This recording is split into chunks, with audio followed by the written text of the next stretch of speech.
بسم اللہ الرحمن الرحیم۔ خواتین و حضرات السلام علیکم۔ شیطان ابلیس کو موت کب آئے گی اور اس کی موت کا منظر کیسا ہوگا؟ آدم علیہ السلام نے ملک الموت سے فرمایا، ابلیس کی موت کا منظر مجھے بھی کچھ بتاؤ۔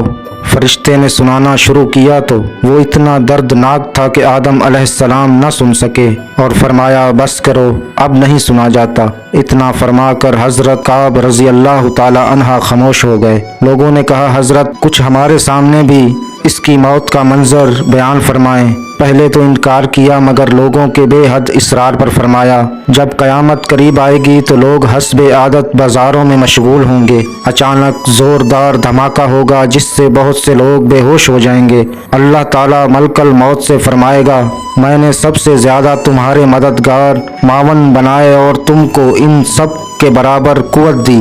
میرے غصہ اور غضب کا لباس پہن کر جاؤ اور ابلیس ملعون کی روح قبض کرو اور اس کے ساتھ تمام انسانوں اور جنوں سے زیادہ سختی کرنا، اور مال کے دروغہ جہنم سے کہو کہ جہنم کے دروازے کھول دے۔ ملک الموت غیظ و غضب میں بھرے بہت سے فرشتوں کے ساتھ دنیا میں اسی طرح آئیں گے، آسمان و زمین والے دیکھ لیں تو خوف کے مارے پگھل جائیں۔ ابلیس کے پاس پہنچ کر بہت زور سے ڈانٹ پلائیں گے جس سے ابلیس بری طرح دھاڑے مار مار کر چیخے گا، اگر دنیا والے اس کی آواز سن لیں تو بے ہوش ہو جائیں۔ ملک الموت ابلیس سے کہیں گے خبیث، تو نے بہت طویل عمر پائی اور بے شمار انسانوں کو گمراہ کیا جو تیرے ساتھ جہنم میں جائیں گے، آج ان سب کے برابر تجھے موت کا مزہ چکھاؤں گا۔ تیری مہلت اور ڈھیل کا وقت ختم ہو چکا، اب تو موت سے بھاگ نہیں سکتا۔ ابلیس گھبرا کر مشرق کی جانب بھاگے گا تو کبھی مغرب کی جانب، لیکن ہر طرف اپنے سامنے ملک الموت کو پائے گا۔